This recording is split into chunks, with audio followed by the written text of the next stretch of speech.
a bit of a wait to see who's going to pop up first. But it is the man, the legend, Ian Brazier. How are you? Legend? I'm good, thank you, Chris. Sorry, wrong bloke. Yeah. If you use the word legend, definitely, yeah. Dinosaur maybe, but not legend.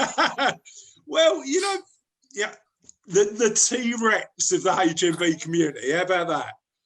They're legendary dinosaurs, aren't they? How are you, mate? I'm good, thank you. Good. How's your week been? Bit up and down. I had to go to the doctors and get some antibiotics for something that I picked up from somewhere. Yeah, you go out for the first time in ages and you pick up something. Not COVID. I'm still free of COVID, but yeah, picked up something that needed some antibiotics. And other than that, it's all good. Getting out is good. Getting out and meeting people. Oh, love it. Absolutely love it. It's been great meeting some of the people, apart from the ones who come to your office and nick your chocolate biscuits, but we're not going to mention that today. Maybe for a couple of times. But going out and about and meeting people and seeing people is brilliant. But as you say, you pick up all those little bugs that, because you've been isolating, you've just sort of not had to worry about for a little while, right? No, not had to worry about them at all. But there we go. That's the price we pay for a little bit of freedom. Is a nasty little bug. Right. And I suppose the other thing that's happening is the sun is shining. So our icebreaker for today is what is your favourite thing to do in the sun? God. The favourite. My dad's been dead a long time, but the favourite thing to do with my dad in the sun was fishing. Good, yeah, amazing, love that. You still fish? No. Once my dad passed away, kind of lost interest. Thing, right? Yeah, that was one of our things, and we'd spend. It was my elder brother actually that had the real passion for it, but whenever my dad was around, I'd make sure that I'd be fishing with my dad. Yeah, somebody I do a lot of work with, and again we refer clients to each other, is sort of a huge fishing buff, and he says that it's quite a cathartic experience, just sitting on the sort of bank and just chatting and just sort of spending time together. Yeah, it is. And you probably have got all the stories of the one that got away because you're too busy chatting. Oh yeah, the one that got away when we was talking was this bit. Fair enough. Yeah, but no, it's one of those nice, peaceful times. I was still a teenager, so there would still be times where I would lean up on my dad while we were sitting together on the riverbank or whatever. So, one of the last places we all went together, including my brother, was Bedham, up near Flatford Mill. Beautiful part of the country, of the country, really. Really nice up there.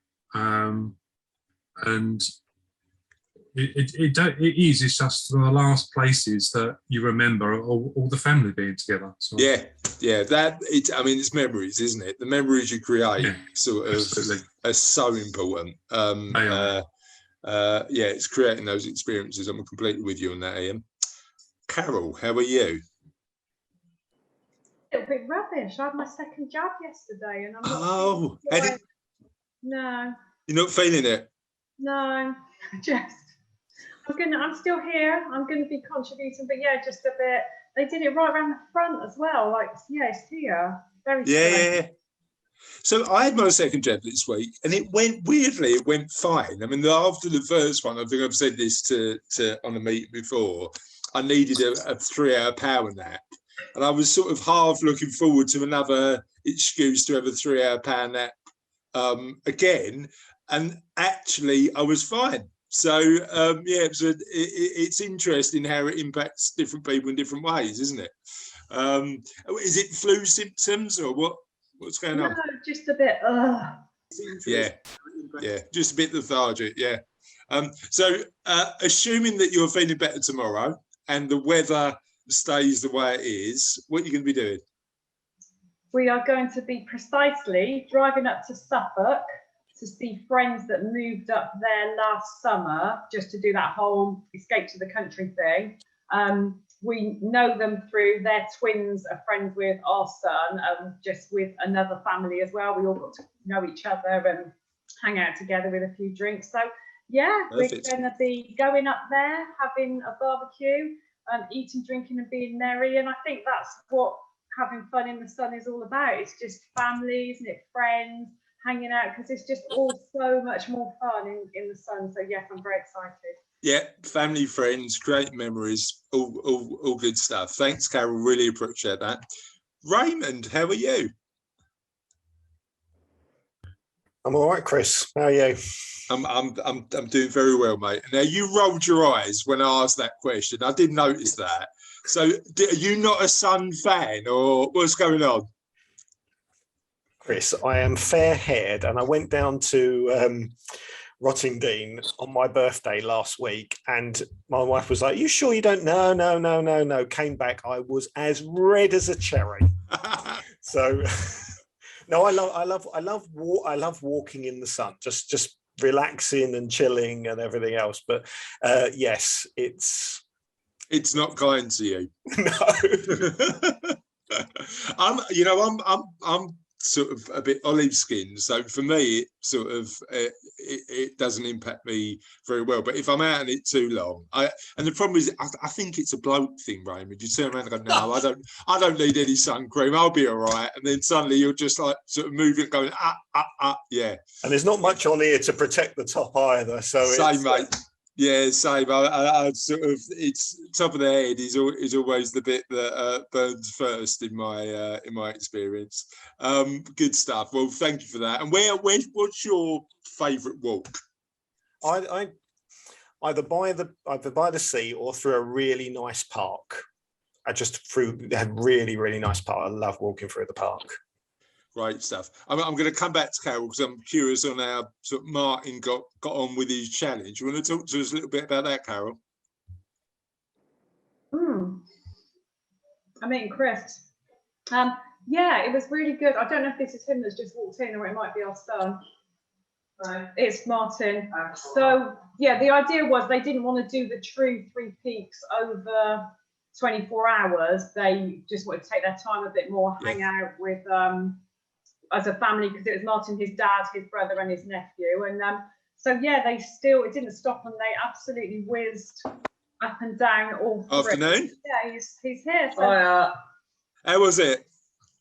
It was very good. Very good. Definitely a challenge. We tried to get up and down each of the mountains as quickly as possible without doing it silly. So yeah, I had to slow my brother down a couple of times, Yeah, I think there's the thing about 3 peaks where people go, right, the challenge is doing it in 24 hours, but then it doesn't become as enjoyable, does it? No, I would definitely not have enjoyed it anywhere near as much if you're driving through the night. Yeah. Missing out on beautiful countryside that you could see during the day. So yeah. So did you stay over? Yeah, Glasgow on the first night and the second night, and then Liverpool. Amazing.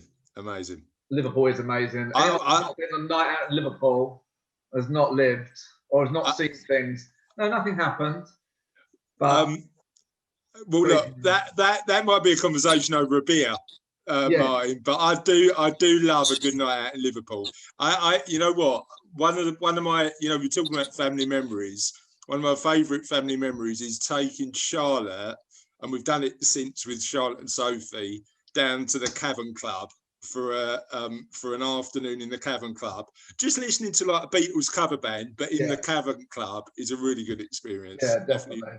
Yeah, right. definitely. Anyway, let everyone get on. Thank you very much. It's good to see you, mate. Good to see you. Sharon, long time no see. How are you? Okay, it's been a whole few hours. I know. Well, I missed you clearly because I'm glad you're back on. But how's your I know because I saw you about 8 hours ago. But for the purposes of everybody else, how's your week been? It's been a good week. It's been positive. It's nice. I'm looking forward to the weekend. I'm looking forward to the sunshine. So it's all good. We have a hen party this weekend, so very exciting. Yeah, cool. Where are you off to? Someplace in Kentish Town. I don't know. I'm just doing as I'm told. I'm turning up when I'm told to, following who I'm told to, and smiling and enjoying. Amazing, good stuff. And do you know anything they've got planned, or is it all a surprise? We know they've got a few things planned because they contacted us to say, can we share some memories of the person getting married that they possibly wouldn't know came from us? And it's my niece that's getting married. So I really struggle with that because most memories that I have of her, she'll know exactly where they came from. It's family memories. So that was a bit of a challenge. So I know they've got that planned. And apart from that, I just do as I'm told and enjoy it, like I say. Go with the flow. Sounds amazing. Yeah, it's good stuff. And the fact that you haven't got to organise it means that you can enjoy it a bit more, well, right? That's even better. Yeah, spot on. Thank you. All right. Turn up. Yeah, just turn up, enjoy it, and just go with the flow. Absolutely. Now, apologies. Anybody who knows me particularly well knows that my pronunciation of names is very poor. But is it Ezra? Yes, that's perfect. Okay, cool. I got that right first time. I'm quite proud of myself, Ezra. How are you? You do. It's great. Thank you very much. Very well. How are you? I'm really well. Yeah, really good. Welcome to the community, and thanks for coming along. How's your week been? The week? Well, I had a week off the week before, so after resting for a bit and going up to the countryside, it's been a bit manic getting back to the office here. Yeah, but I'm glad that it's sunny on the weekend. So firstly, tell me, what did you do on your week off? Well, so I live in North London and I went up to Norfolk and had a log cabin for 3 nights, all by myself, because I've been so tired the whole year, working through in the office, not even spent any time at home. So I just stayed there for 3 nights, all on my own, done a lot of countryside walks, catch up on all the football, semi-finals and everything. So I enjoyed that. Okay, that was interesting. Yeah. And in terms of, did it help just having that space to yourself? Because I know a lot of people say, look, I just need sometimes to like find a bit of time for me. Definitely, because since I'm in the first lockdown, I've had a busy household. So my brother, who's been away for 10 years, he's come back and joined the house. We've got about 5 adults in a 3-bedroom house at the moment in the family. So it's been crazy and I don't get that space. Just needed it. I mean that log cabin is sounding a lot more attractive now you tell me that. Do you know what I mean? Like just a bit of space on your own. Definitely. And I had this lake view out of the veranda. What lake was it? Sorry? What lake? It was it was set in about 60 acres of land, so it's called Woodlands Park in Kings Lynn in Norfolk. I know where you are. Yeah, I didn't know it very well until I got there. It's got 3 main lakes in there.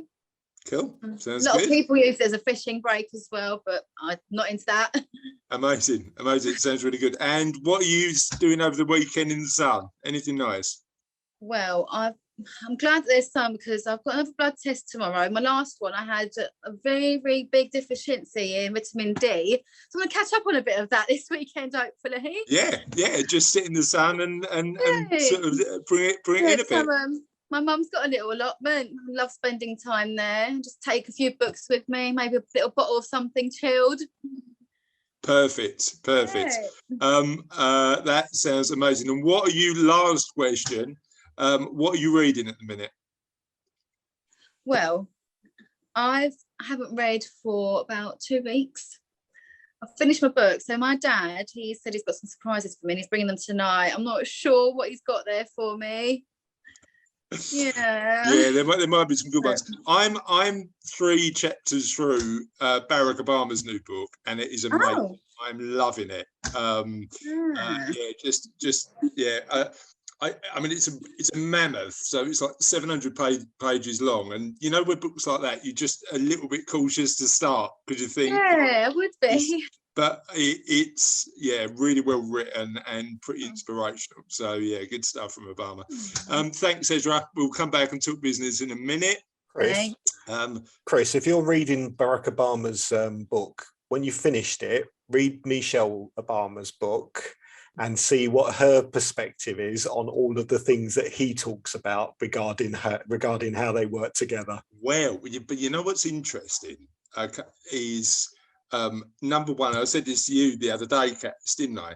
Number one, what shines through just in the early chapters is how much he credits his wife for everything he's done, but also how much of a boss she is, really genuinely, and actually it feels sometimes like he's just going along with the flow and she's taking control. So yeah, it'd be interesting to see her perspective, and it's becoming, isn't it, her book, I think. Have you read it, Raymond? I'm about 3/4 of the way through Barack Obama's book, so I've got that. I'm reading that at the moment as well. I've got Becoming, but I haven't read it. I want to finish what he says first, and then probably get the truth on the other side of it. Yeah. But yeah, no, be interesting to get two perspectives. I think that'd be useful. Talking of women who are actually the boss and just let the men just show off.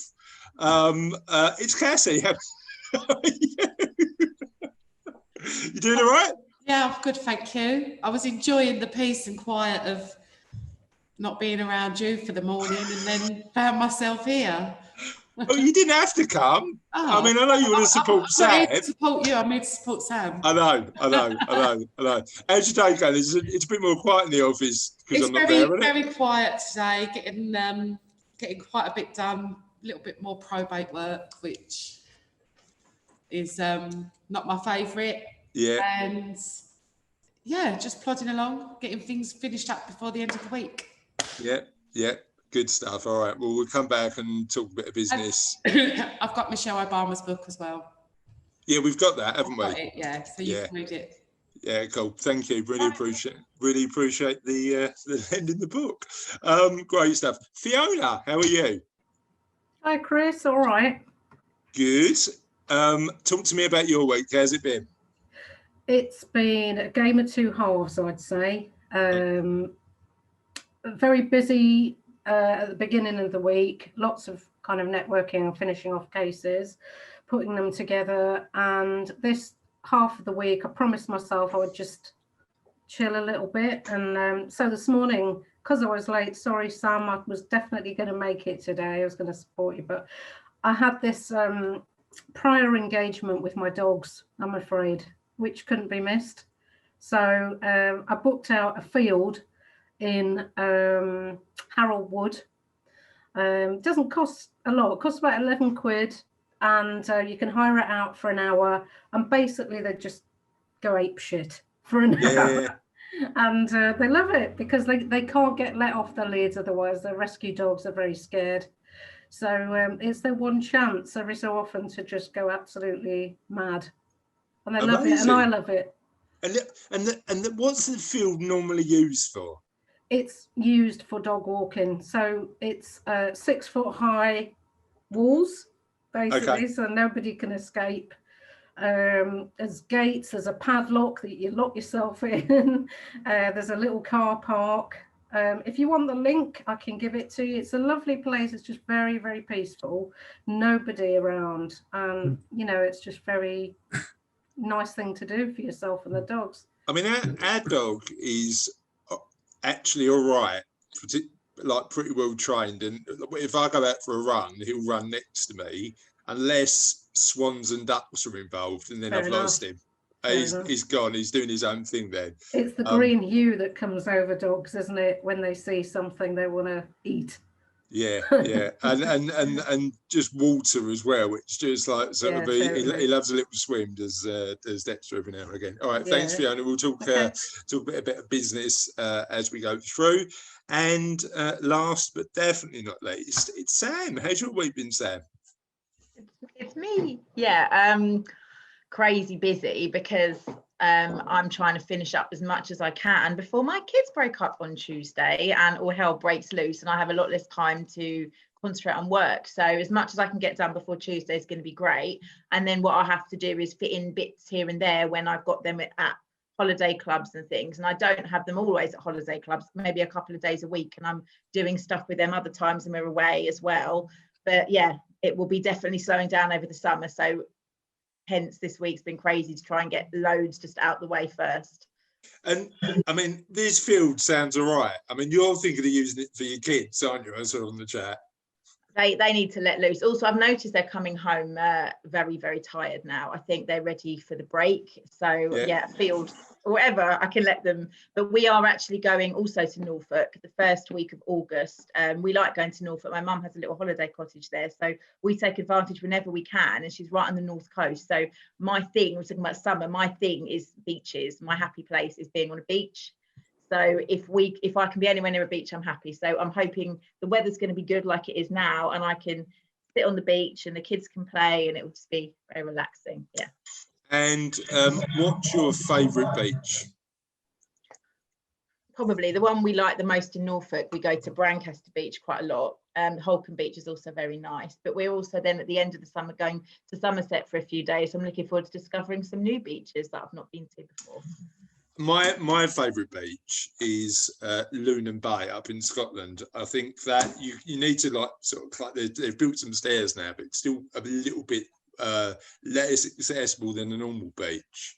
And it's just there's nobody there. You know, it's just one of those beaches where because it's a little bit inaccessible, less people go. And it's lovely, but the challenge you've always got is if you fancy a swim, it is on the North Sea. So you probably need your wetsuit to do it. But yeah, all good. Thanks, Sam. We'll come back when we're ready for the presentation in a little while. So let's talk a little bit of business, and we're going to go around. What I'd like you to do is share what you're up to in your business, share with everybody what your business is. Share what you're up to in your business. But I've got, so Sharon, Cassie and I and Sharon's daughter was out for a bit of dinner last night, and it was amazing, by the way. I've never had Portuguese and go and tapas, but certainly I'm going. We're planning to go back, aren't we? If we set a date in September, we'll definitely be going back. But interestingly, Sharon said something that I thought might be interesting to chat about, because Sharon was talking about something and she mentioned that certain elements of the financial planning profession, she meets a lot of advisors that are a bit run of the mill. And what's interesting, I think, is that concept of what makes you different from most other people who do what you do. So Ian, talk to me about what you're up to. Talk to me about sort of explain to everybody about sort of what you do, but also tell us a little bit about why you think you're a bit different. Oh, that good old USP. Okay, so I'm Ian. My company is iBray Limited, and I help people with changing compliance. The way that I like to help people is to get to know what it is they think they need, and help them to negotiate those pain points.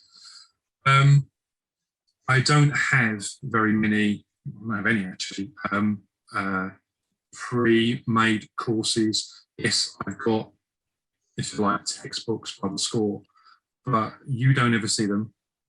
All you see is me, and all you get is me.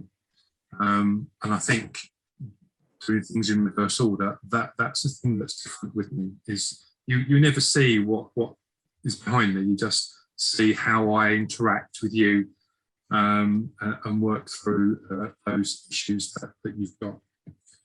The things that I'm talking about the most is our brave new post-COVID world, our perceived hybrid way of working.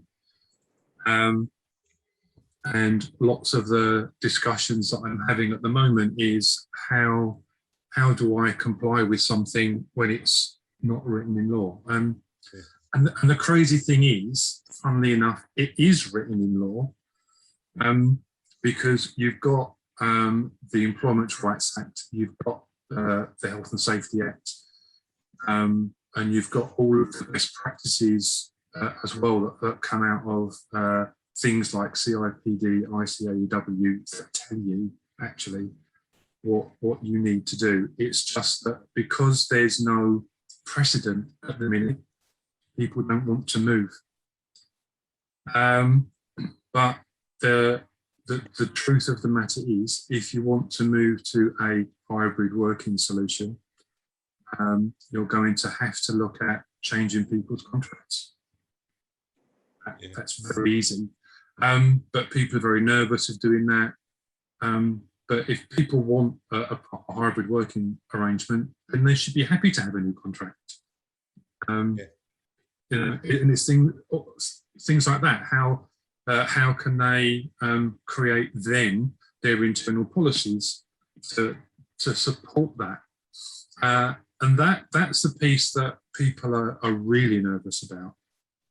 Yeah, I get that. And we're currently in a situation where there is a lot of change, isn't there, in the world? Yeah. And I think, you know, to make it too informal is then, you know, as business owners, we're putting ourselves at risk, right? Absolutely. You know, I mean, if the verbal agreement is in court as strong as the written one. Yeah. So if someone said, yes, I'm fine with you working at home. Yes, I know you're working off a dining room chair and your dining room table. And as long as you're happy to work like that, I'm happy for you to work like that. That's a case right there, which an employer is going to have to find at least £13,000 to £15,000 just to fight or represent themselves in, let alone any costs arising from it. So there are some real costs that people can avoid just by being a little bit proactive. Yeah, amazing. Thanks, Ian. Really appreciate that. A couple of things, we'll come on to Carol in a minute, but a couple of things I want to mention. So number one, I know that a few of you are watching on Facebook Live, because as we always do, we host this in the group. So all of our sort of 700 plus members can get involved if they want to. Feel free to comment, feel free to ask questions, feel free to engage, you know, answer the questions that we're asking, all of that sort of good stuff. Too. And then one thing I want to flag just before I forget, because I was talking about this with Sam.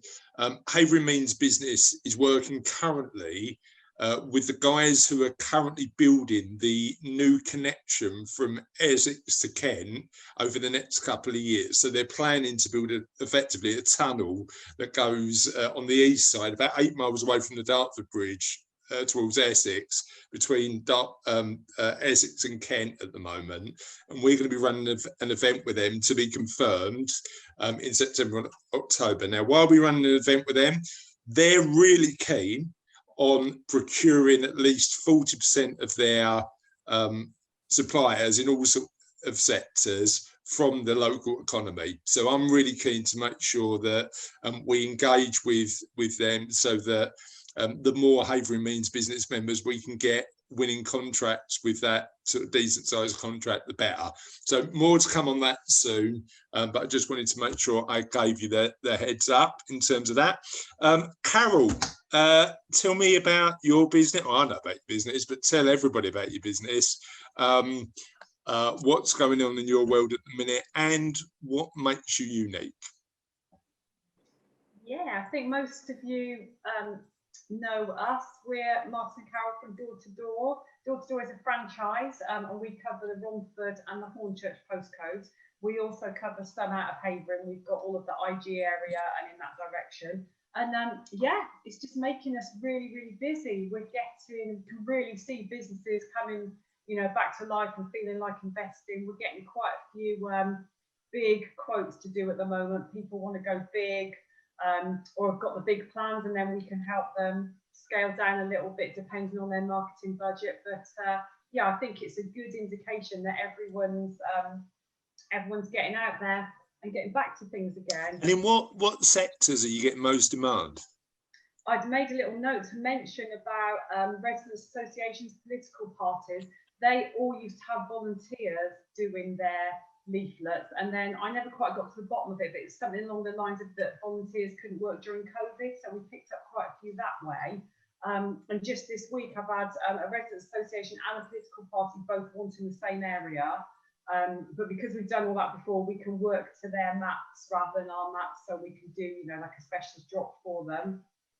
And we've got an ongoing one for another residents association as well that tried us out for one and then finally persuaded the people that didn't want to go away from their volunteers because the volunteers don't want to do it anymore. So basically they put up their prices to all of their advertisers and they paid for it. So it's pretty good. I always show you a few leaflets. So before I go on to why we're so unique, this is a social media company that wants to advertise in leaflets. And I love that idea because I'm always saying that social media and leaflets work together. This is an art club in Harold Hill for the holidays. And we picked up from this lady at home, which is one of the things that makes us unique. And then we were getting petrol in Tesco's on Main Road a couple of weeks later. And she's like, what have you done? My course is full. People keep phoning me. This is going crazy. So it was just amazing that, yeah, she was there and she's really happy. And there's Beresfords as well from Hornchurch. Those are some posh ones that are going to go out in Emerson Park, just around the really big houses. So I mentioned, yeah, we go and pick up from customers. We can go to customers and look at maps. We can go through all that kind of thing. And I think that we've all got a great advantage because we're all small businesses. So nobody knows Mr. Coca-Cola, but everyone can get to know us because I'm so sorry to use that cliche, but people want to buy from people. So as you all know, I'm big into everybody getting to know everybody and putting all my stuff out there on social media because, yeah, it's a bit more interesting than leaflet. Yeah, and I think you're right. I think with SMEs, you get the opportunity to have a proper human conversation, don't you, as opposed to buying from, even if it costs you too many chocolate biscuits when somebody eats them in the office. Not mentioning any names. Cassie is here and she's got the video, hasn't she? She knows. No. Hold on. That video was from another time when I did take a biscuit from the biscuit tin. A separate biscuit-related incident. Recurring I'm ready to do a belly-to-belly comparison now, if you're up for it, and let's see who looks like they've been eating chocolate biscuits. Can I go for a run first? Is that all right? Can I burn off some more calories and then I'll let you know whether I want to do that. Thanks, Carol. Don't mess with me, Mr. Day. I genuinely don't know what I'm thanking you for, but thank you. Right. Save me here, mate. I'm in trouble already. I know you asked for that. You know, to be honest, it wasn't Carol who pinched the biscuits. It was Hervé. And he's in the office. He probably can hear me right now. No, someone else whose name begins with C, wasn't it? Yeah, we know. Cassie. Oh, no. Do you know what? That is way too much. So tell us about what's going on in your business and who you help and what makes you unique. Yeah, so my business, Agnentis Partners, I work with small business owners to build their business with their family, to create fortune on their own terms, and not fortune in the context of solely money, but much more around, and you've been talking a lot about it, memories, experiences, what they want to do with their time, the opportunities they want to create, and finance and money being one of the foundation stones for achieving that, rather than the outcome that that people are looking for. So one of the bits which I do is, I would say, given my skills as a finance director and as a coach, I bring facts and feelings together. So that's enabled me to work quite a lot with husband and wife teams, not necessarily business teams, but in terms of business owners who have typically been male in the recent times, but with their wives, and having that personal and professional balance in the room at the same time. Yeah. And to have the confidence to have that conversation in an open forum, in a safe open forum, which maybe they, and I say this for many business owners, feel unsure how to have that conversation in the first instance. So talk to me a bit about, I know how it's changed sort of the dynamic in my experience, because as you know, we run a financial planning business, Cassie and I, so that and I think we're probably, and again, Martin and Carol might be able to say something on this as well. I think weirdly for us, Cassie, and I don't know if you'd agree, in the early days it was a lot more difficult than it is now. Probably the first 18 months were, Cassie's nodding like that, the first 18 months were particularly tough until we found a bit of a flow. And probably communicated better after that period of time about what our aligned futures are. When you're speaking to business owners, have they had that conversation? Have they explored it? When do they pull you in to get some help? When they really need to have the conversation, and they haven't approached the conversation yet. And in many ways don't know how to have the conversation. And in many cases have gone off and done things on their own to try and fix a problem that actually, in the first instance, if they had the conversation with their partner, would have meant that the hole that they've dug would probably only be half as deep as they've actually found themselves in. So I think you're absolutely right. It's getting started that is the challenge. And once the conversation starts, and there is this real kind of, and I've seen it in the room, where this whole kind of relaxation happens, where, my God, it's okay to talk about these things, and there are ways forward from here that I don't need to address on my own. I think once you get past that piece, you actually can have a really open, dynamic conversation about what kind of business you want to build. I had this conversation last week with a business owner and his wife. They run the business together, about what size the business wanted to be. And you've got the husband who's like, oh, it could be like 40 people, and his wife sitting there going, and a team of 12 doing what it's doing right now is giving us everything, not only we need, that we want. So let's think about growth for what purpose and in what way, and what that actually means for us. But that I mean, we've had this conversation before. It's that demonization of a lifestyle business, isn't it? Do you know what I mean? We assume that we should just grow and grow and grow. But if the business does what we want it to do for our lives, you know, should that be the purpose of being in business in the first place, as opposed to creating yourself another job? You know, and we talked about this, didn't we? Every business, no matter what the size, needs to first and foremost provide a lifestyle. I've seen so many large businesses that have failed to provide lifestyles, and I think it's spoken about in such a negative way. Having a lifestyle business, it's like no. The first thing it needs to do is provide you with the lifestyle that you're actually looking for. And I think that's one of and that's something that in the mindset way is one of the big things to get over. And you're right. Oh, we can keep growing and keep growing and keep growing. And as the conversation I had last week was with one of my clients, was his wife was saying to him, and when do you say no? When is enough enough? Because that's what she's sitting there looking at. And he's like, oh, we can do it. And it's like, well, at some point you're going to say no, aren't you? Because if you don't, you're going to go pop. I think I mean the rule of saying no to people I don't want to work with is working fine for me. Really good. But yeah, it's and the weird thing is it becomes a self-fulfilling prophecy, doesn't it? Because you actually, you know, like people approach you that you want to work with, and it's all good. But it's the first time, Chris. It's the first time you say no to someone who you don't want to work with. Once you say it once, you will say it twice and 3 times and 4 times, but you've got to say it the first time. The other interesting one is saying no to, because I'm having this conversation at the minute with a client who's approached me, really wants to work with me. We've had a really good long-term relationship, and he's asked, and again, we'd do a good job for him. I know we would, and you know, it's going to be one of those quite enjoyable relationships. And he's asked for a discount I'm not prepared to deliver. And saying no to that discount then takes an element of, you know what, if you value the service and the relationship is strong enough, you know, why am I discounting the service? So it's an interesting conversation to have.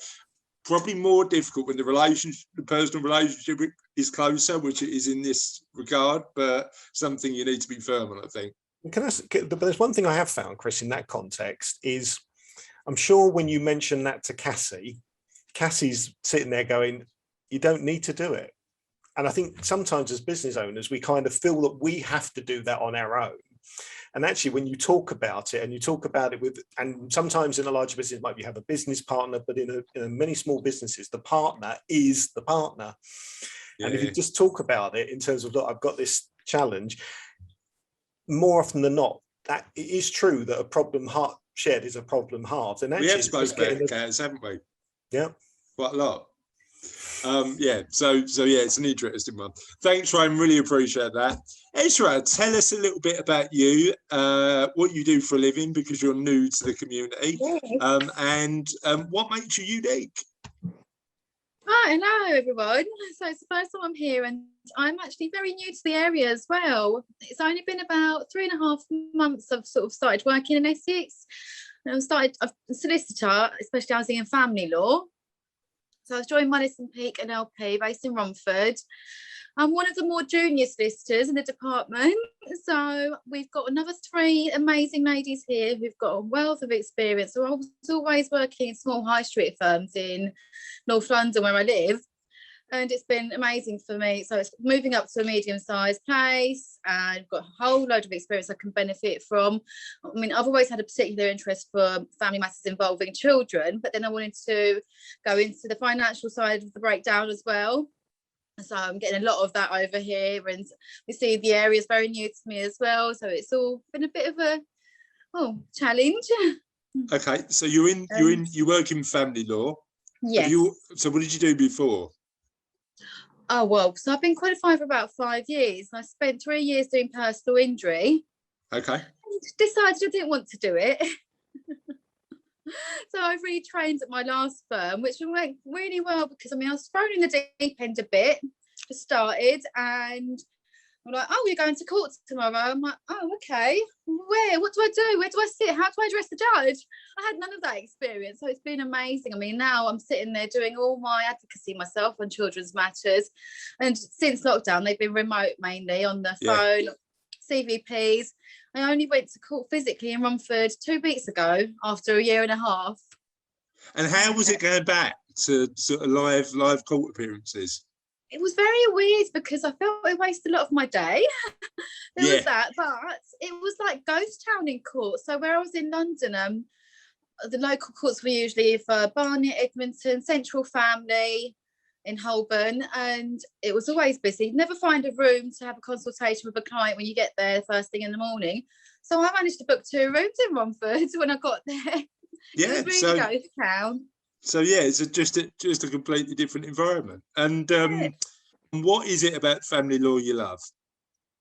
Oh, I don't have any children of my own, but I do have a particular interest for children matters. I mean, a lot of people prefer the financial side of it, but I'm not much of a number person when it comes to it. I don't have a massive business mind. I think I prefer the more sentimental side of it. Yeah, the emotional side. Yeah, I mean, a lot of people do think, oh, it's a bit too emotional. Do you not feel like you're a counsellor more than a solicitor? Yes, we get a lot of it, and we do. We tend to become friends and family with our clients quite a lot.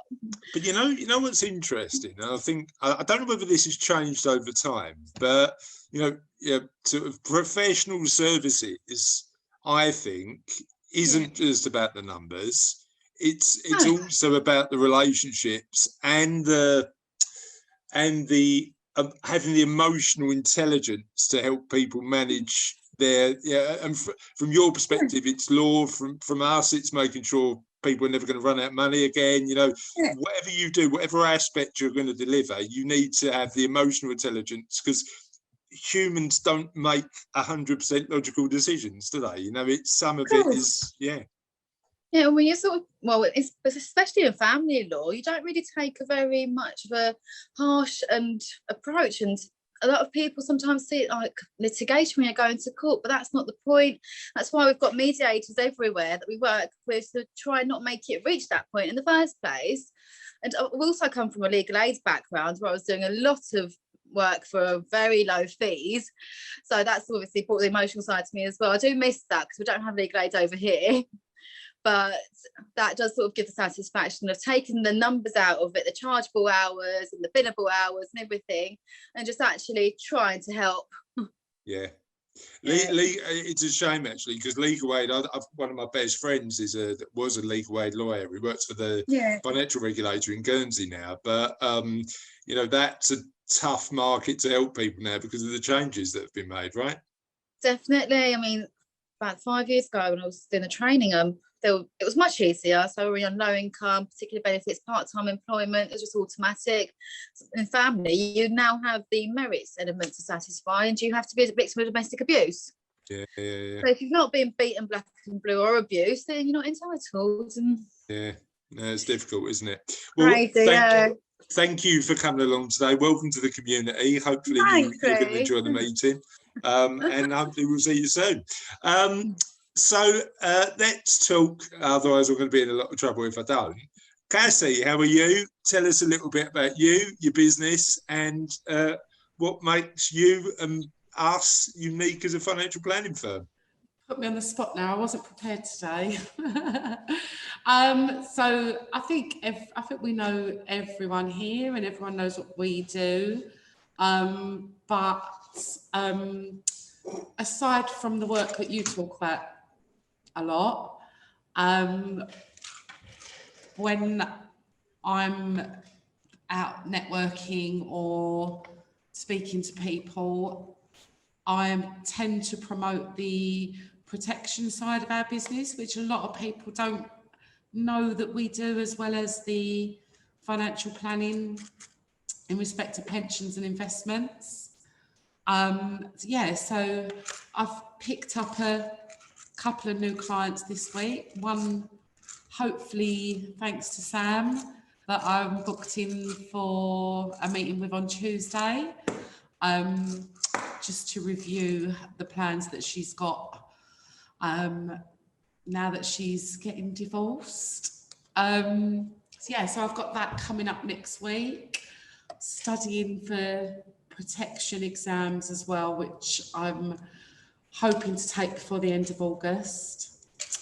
What makes us unique?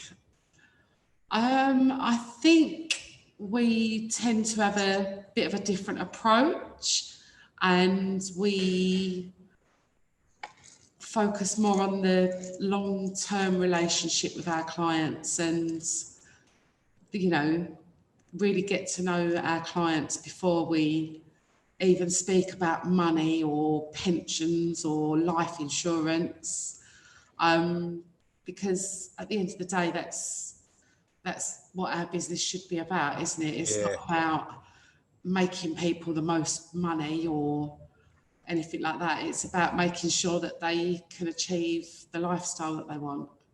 We were talking to Sharon about this yesterday, because we had one of my financial planning clients come in, and we delivered the financial plan to them, and Herv was involved as well. And Herv said at the end of the meeting, you know, like, that is supremely satisfying, because the meeting, we'd collated all the information, we'd got them to a point where we'd built the plan. We don't make flans, the plan, and we managed to tell them, you are never going to run out of money again.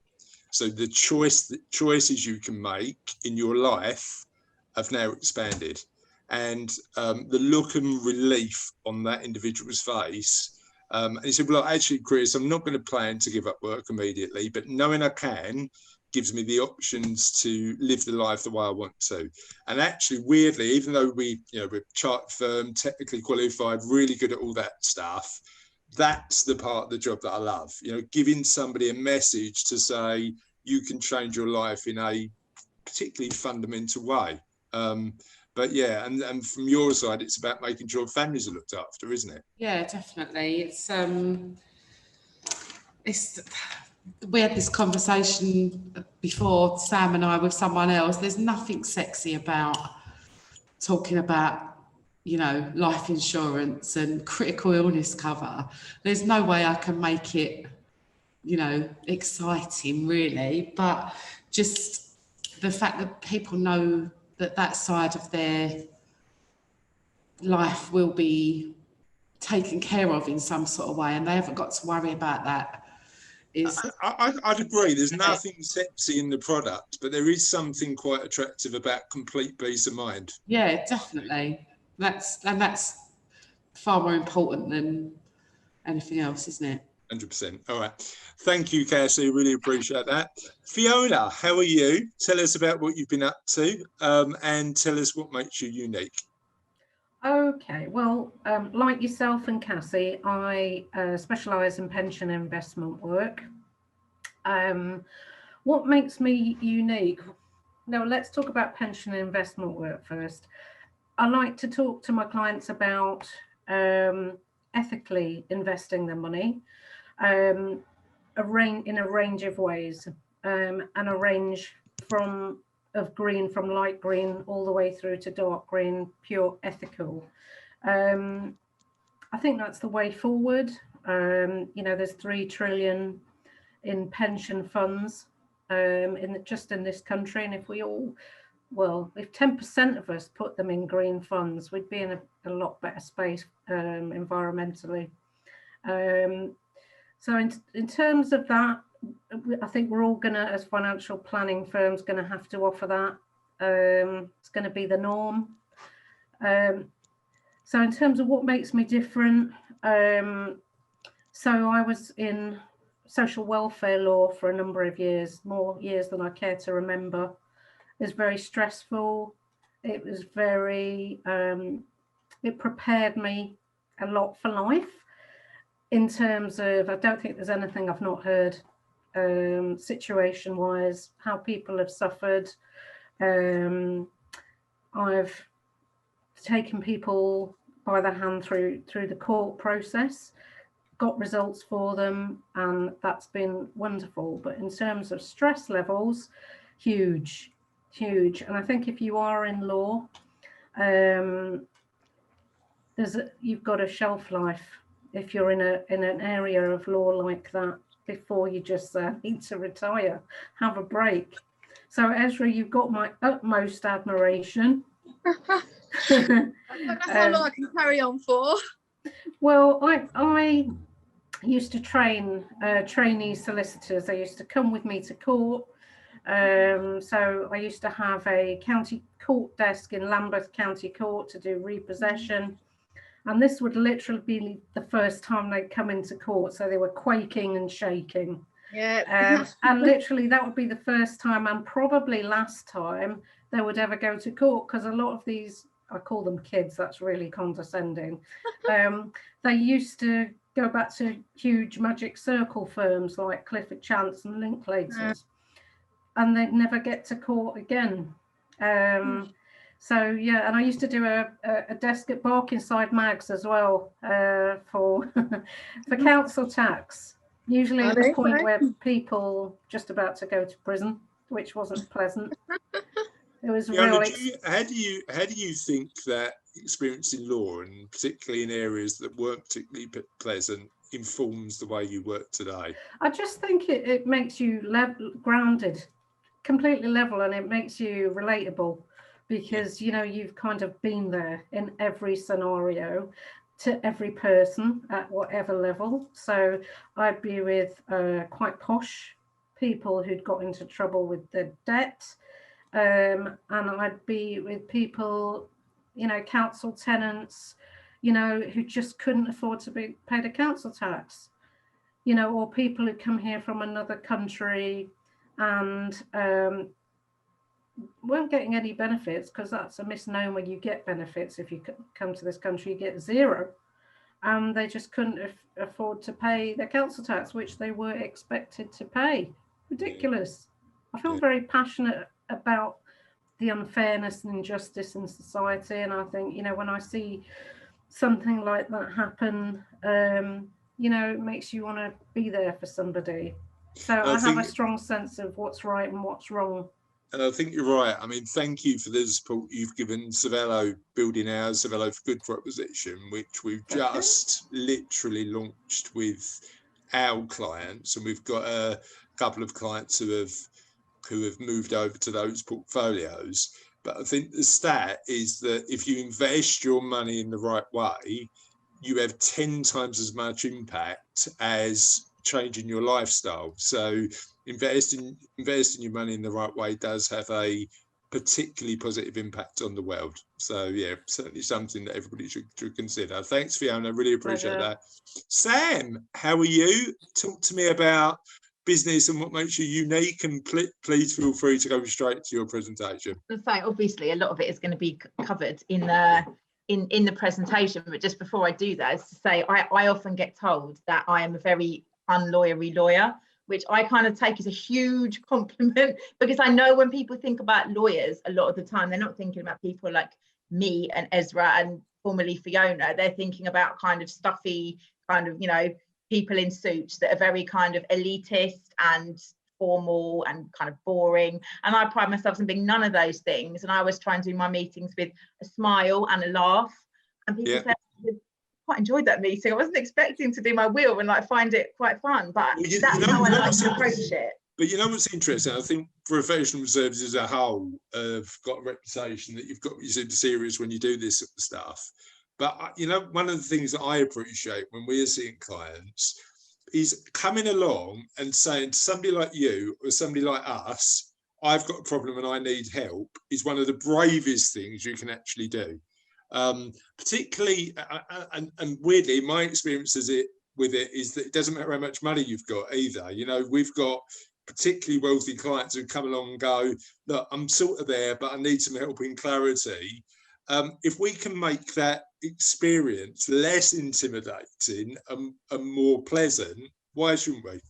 Well, like Cassie said, you know, things like we do, it's not kind of a sexy, exciting, fun area. When I kind of have to do a presentation, I always think when there's people in the room that kind of have more fun jobs, I always think everyone's going to go, oh, Sam's going to be talking about wills or powers of attorney. Oh dear, this is going to be depressing. And I always try and think when I do the presentation, how can I not make everyone in the room fall asleep?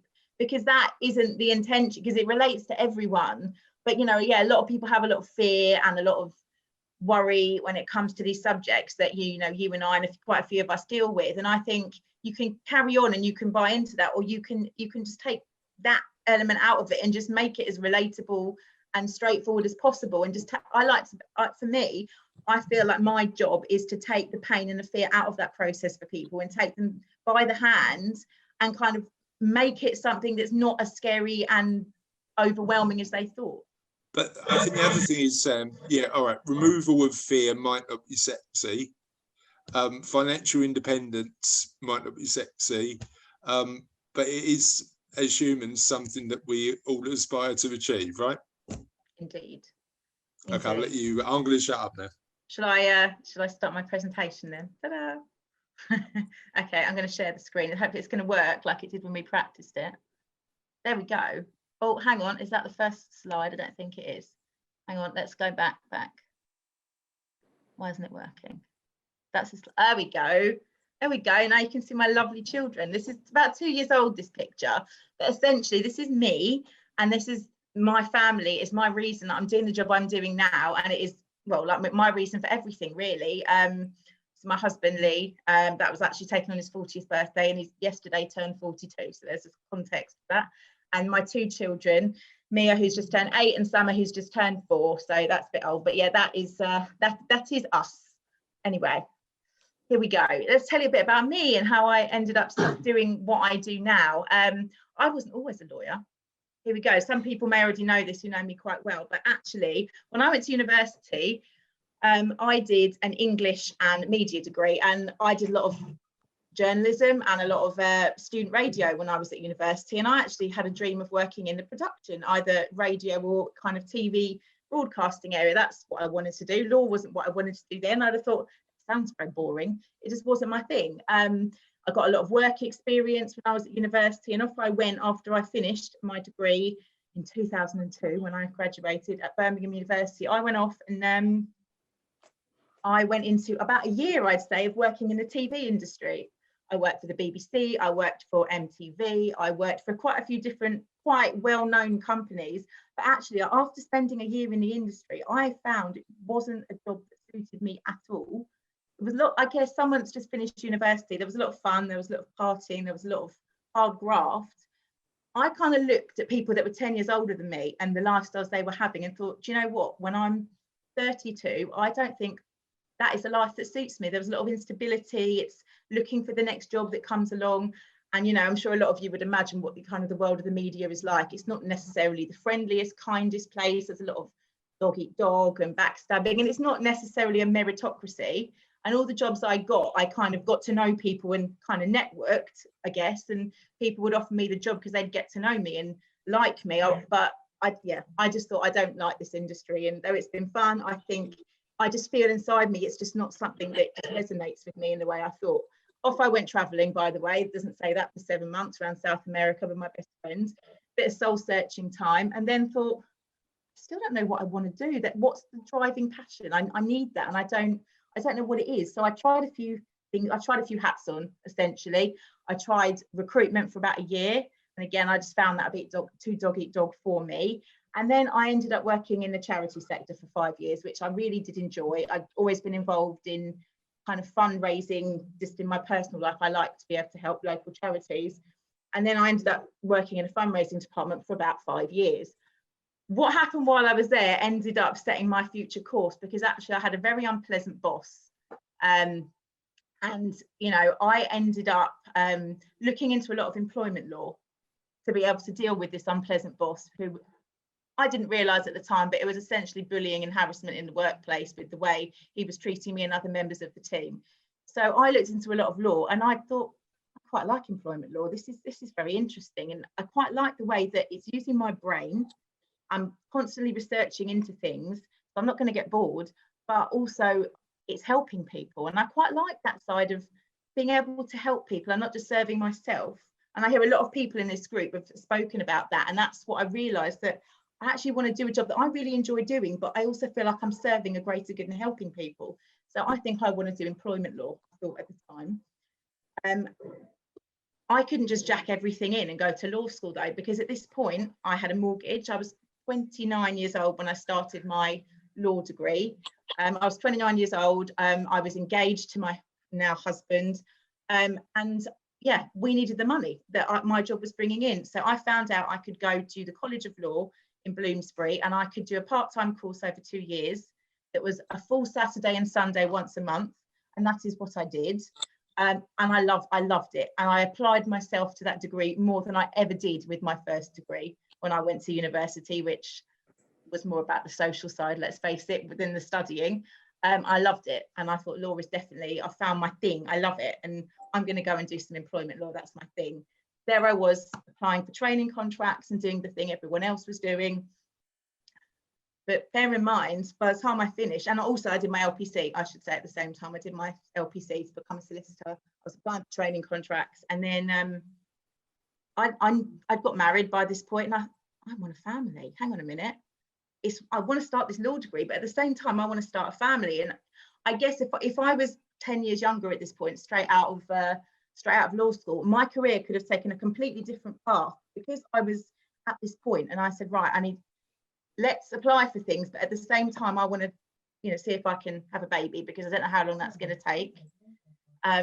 So Alexa's just started talking to me. That was a bit weird. Yeah, so luckily for me, I managed to fall pregnant quite quickly with my oldest. And I was at that point where I thought, okay, here's my 2 roads. And I decided to take the road where I just backed off applying for law firms and focused on, I'm just going to, you know, abandon that for now. And I'm going to start a family. I want to have my kids. So had my eldest, who's just turned 8, and thought, do you know what, when I've had the baby, I'll start again applying for the law firms. And those of you that are parents will know it's a bit of a game changer when you have a child, and suddenly your priorities become different and have to be different.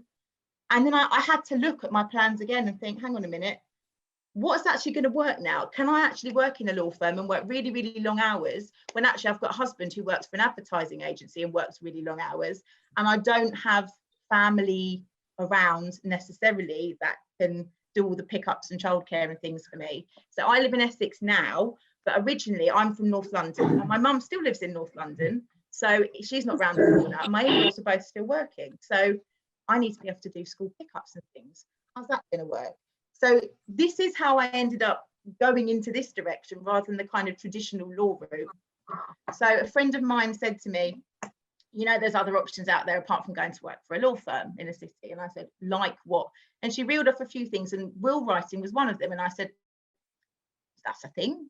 That's just what a normal, you know, job in a solicitor's firm. She said, no, you can do will writing as its own independent thing and work for yourself. And I said, work for yourself, you say?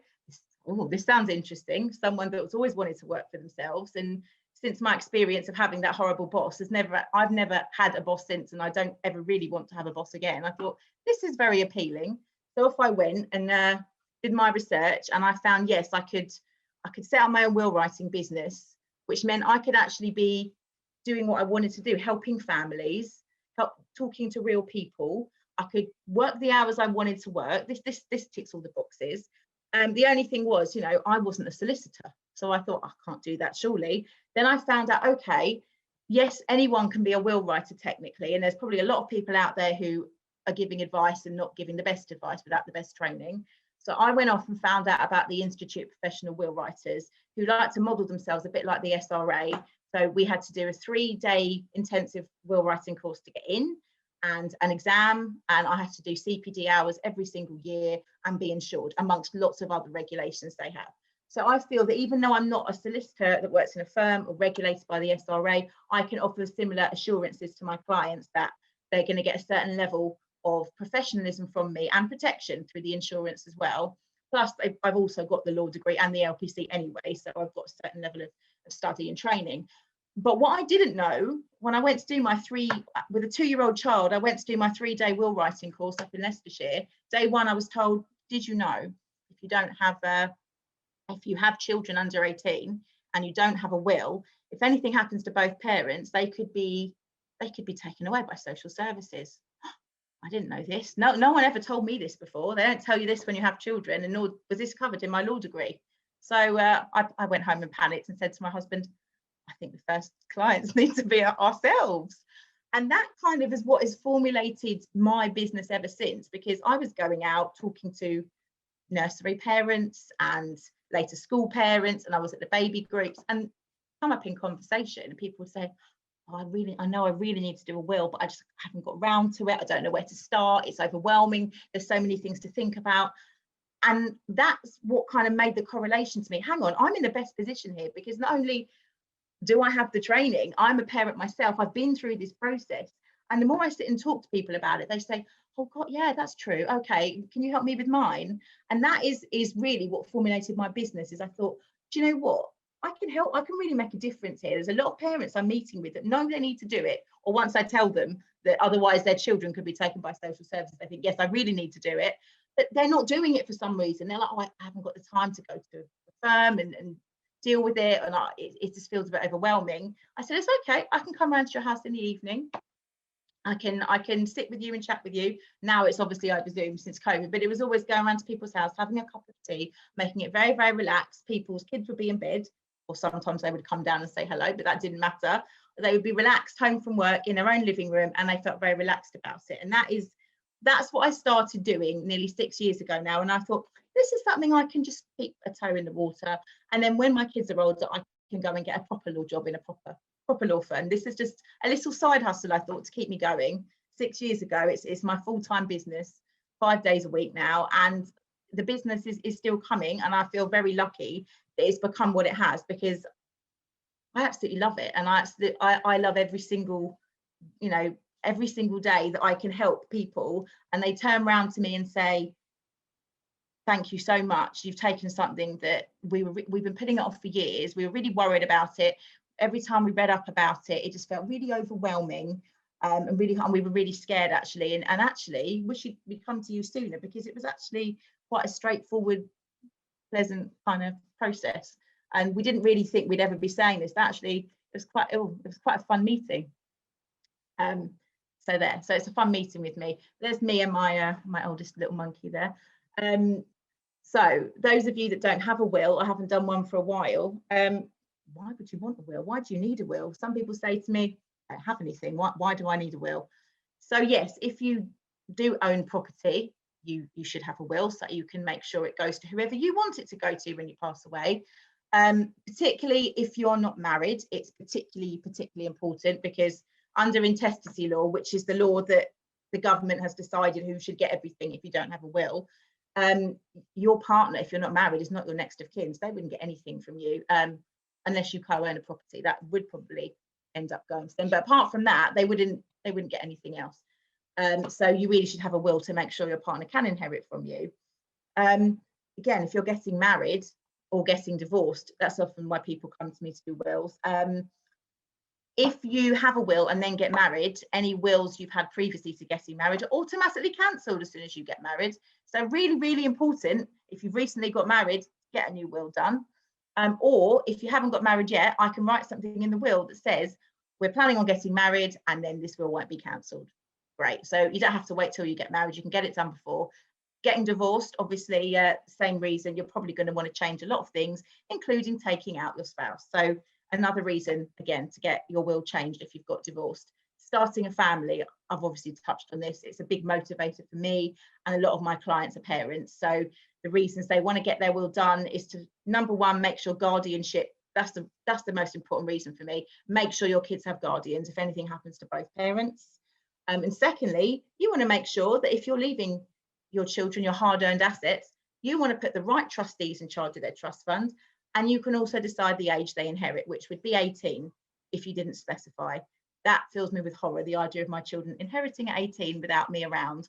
So you can actually have it usually till 25 in trust with the guidance of trustees. But anyway, I take people through that whole process. That can be quite overwhelming, but yes, really important, I think, to make sure their assets are safely looked after as well. And more I get people who have blended families. They have children that are stepchildren. It's not just a typical kind of married couple with children together. So stepchildren wouldn't be able to inherit from you unless you put it in a will. It's only your bloodline. So I can put all kinds of provisions in place to make sure who you want to inherit from you in a will gets what they should get in a will. There's all kinds of things I do often, like making sure that if you want to make sure you own a property and your children inherit it, but you've got a partner who's not your children's parent, you wouldn't want them to be chucked out on the street if you passed away, but equally you'd want to make sure the children eventually got it. There are trusts that you can set up in a will that make sure that your children get that asset, but your partner also would be able to stay in it until they needed to, and then it would pass to the children. All possible in a will. There's a lot of different things you can do for those kind of situations. Also vulnerable dependents. So if you've got children who maybe have autism or kind of, Down syndrome or any kind of, other maybe condition where them inheriting money in the standard way, maybe at 25 wouldn't be the wisest idea. That you're worried they wouldn't be able to manage the money correctly, or it could compromise any benefits that they receive, or the local authority could then take the inheritance to pay for their care. Again, there are trusts, special trusts that we can put in place to support them with the right trustees in place of people that you want to be in charge of them.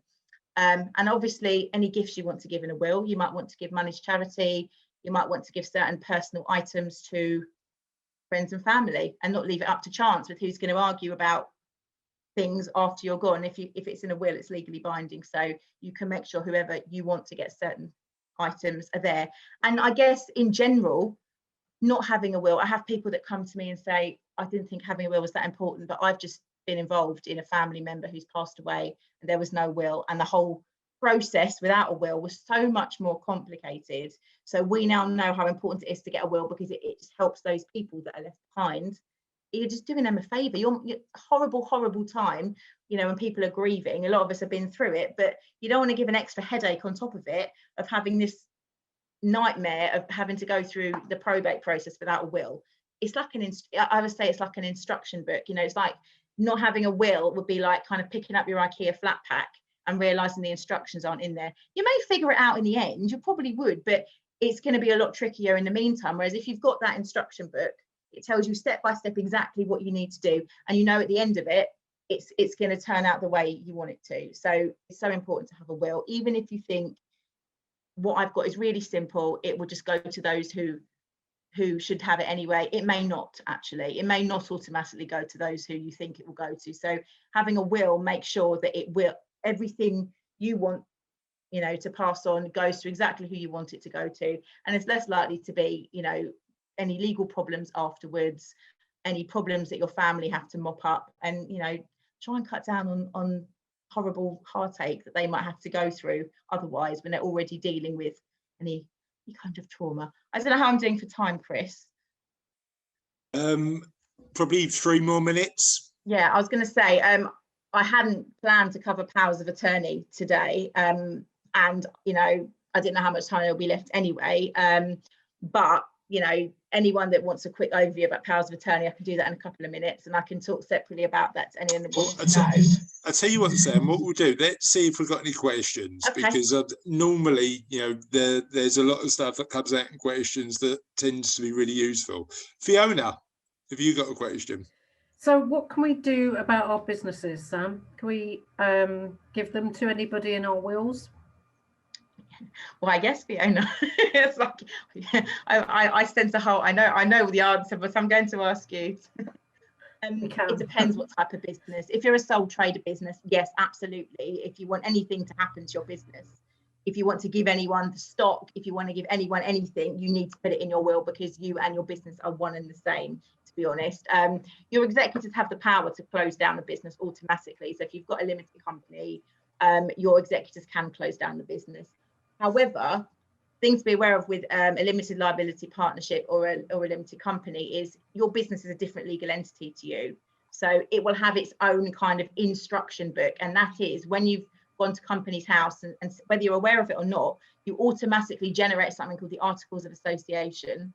And that is kind of the rule book for your business. Now, if you've not changed that, what that says really is you can leave your shares of the business to whoever you want in your will. So the bit that belongs to you as a person in a limited company is you as a shareholder. So you can leave those shares to whoever you want.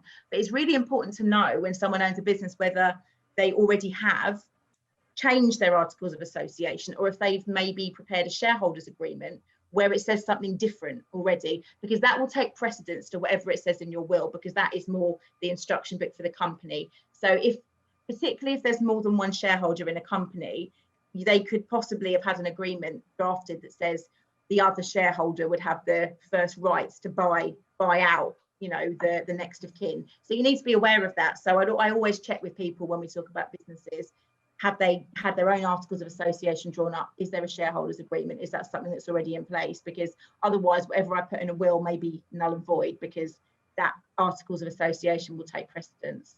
So yes, think about who you want to leave if you want to carry on with the business, if you want to keep it running. Like I've got some clients that have maybe got a shop or a restaurant, and maybe there's a possibility someone else in the family could take that on, or they could sell it. And you can give your executors the power in the will to be able to carry on running it long enough that they can sell it on. That has to specifically be given.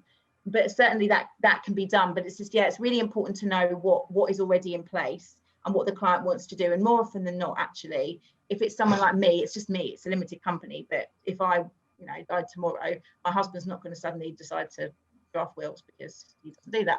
So it would just end, and my executive would have the power to get in touch with Companies House and close it down, and any assets a shareholder I own would just pass whoever my will says that all my assets would pass to, which would usually be my husband. So that would just automatically happen. But yeah, it depends on how complicated the agreements are already in place for the business, that have the plans. Yeah. Thanks. Oh, thank you. That's good answer. Anybody else got any questions? Ian.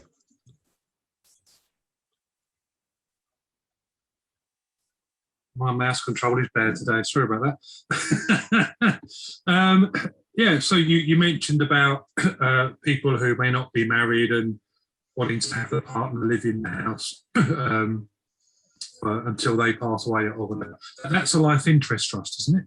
Yes. Well, there's different shades of a life interest trust. The most common one is something called a right to reside, which does what it says on the tin. Essentially, it literally just gives your partner the right to reside in that house. You can either say for the rest of their life, or more cynical people will say, or until that partner remarries or starts living with someone else. You can decide to end it there if you want. But essentially, it's literally just it's called a life tenancy, because they are just a tenant and they don't have the right to pass that on to anyone. There's also another life interest trust where you can also give other rights to that person, such as a right to income. Maybe that's done for a second property. You give them a right to some kind of income or other assets as well. But the most common is literally just a right to reside. And what I'm finding with those trusts at the moment is they're very popular with my clients who, I guess I'd term them as empty nesters. They don't have children living at home anymore, but they're starting to be worried about what happens if.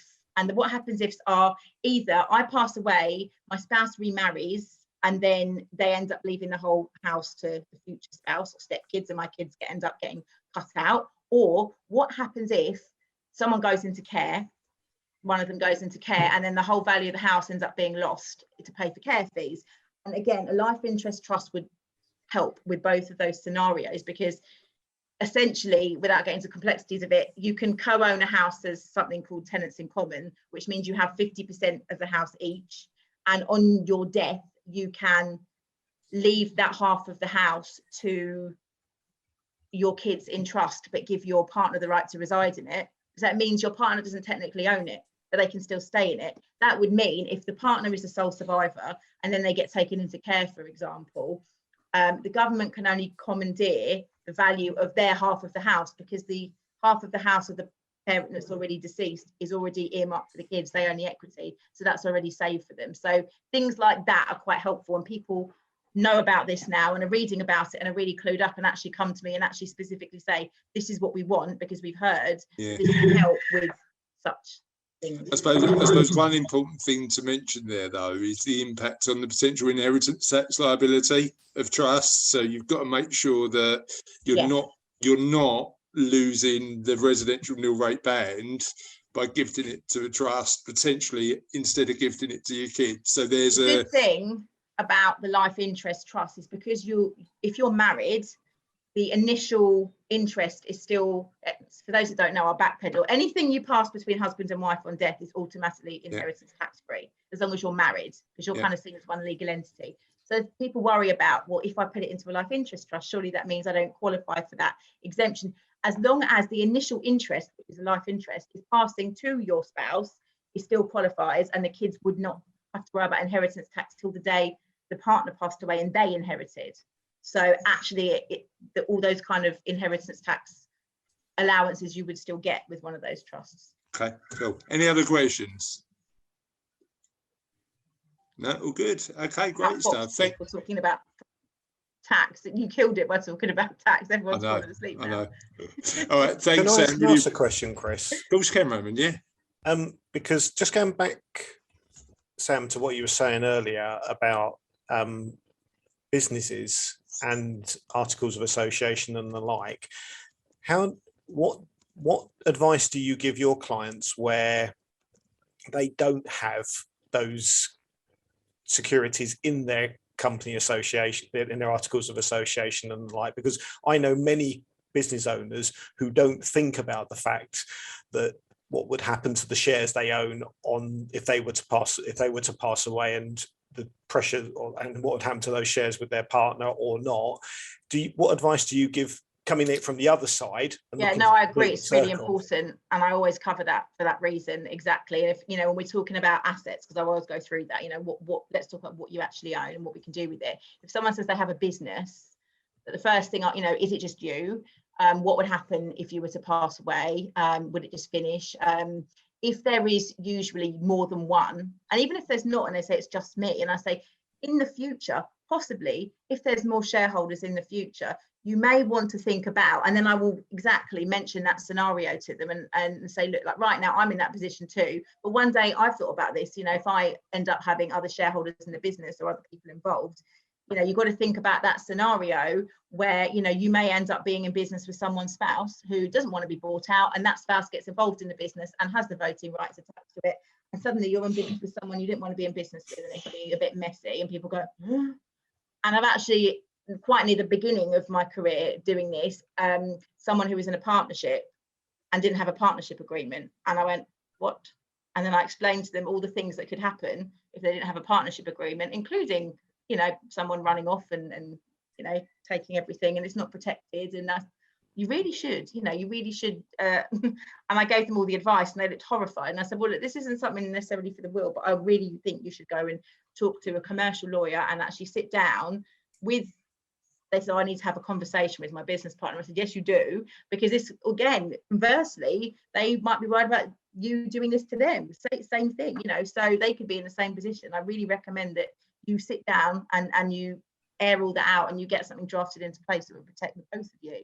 Because it's not just something in the will. I try and cover that as well. You know, this is some other, in the same way that I will mention pensions and life insurance policies, even though most of the time the will has no control over those, and I'll explain why they don't, because they're held outside the estate. And then that's where often I would say to have a chat to someone else, like, you know, Cassie or Fiona or someone else that could then review their policies for them and make sure they've got the right ones in place. Yeah, I mean, the interesting thing about that is the amount of life policies and pensions we review where, particularly because pensions are held in a trust, but the trustees, the individual who owns the pension, hasn't let the trustees know who they want the money to go to by completing an expression of wish.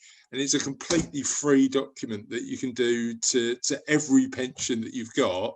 Same with life cover, you know, if it's not written in trust, why not? You know, it should definitely be done. It doesn't cost any extra, does it, us to put it in trust? It's just one bit of paper. And people look at me blankly when I say, you know, have you got your beneficiaries? Is it in trust? I said, well, then go back to whoever set up your policies, or if you don't, and if you're not in touch. This is what happened with this client I've just referred over to Cassie. As Cassie said, she's going through a divorce right now. So she was recommended to come to me to get a new will drafted up. And we were going through her assets. And she said, oh, I've got one life policy. And I said, right, okay.